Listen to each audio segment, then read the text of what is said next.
আর মানুষের একটা অভ্যাস কি জানেন, যতদিন আইফোন কিনতে পারে নাই তার মনের চাহিদা ছিল একদম চরম পর্যায়ে। আর সে আইফোনটা যখন তার পকেটের মধ্যে রিংটুন হয়ে বাজতে শুরু করলো 6-7 মাস 1 বছর পরে আইফোনটার আগের মতো চাহিদাও থাকে না, পাওয়ার ইচ্ছাও থাকে না। সেজন্য মানুষের একটা অভ্যাস হচ্ছে না পাইলে দাম দেয় অনেক, পাওয়ার পর 2 পয়সারও মূল্যায়ন করে না। ঠিক না বেঠিক? পালসার হোন্ডার কেনার জন্য অনেক ছেলেরা মা বাবার জন্য মা বাবার সাথে অনশনে নেমেছে।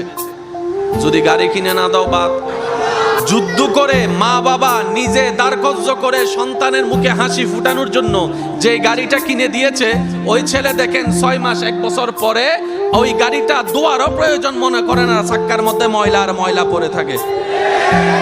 বাস্তব না বাস্তব আপনারা বলেন, আরো জোরে বলেন। ইস, আমি যদি বিদেশ যাইতে পারতাম, জায়গা জমিন সব বিক্রি করে হলো বিদেশ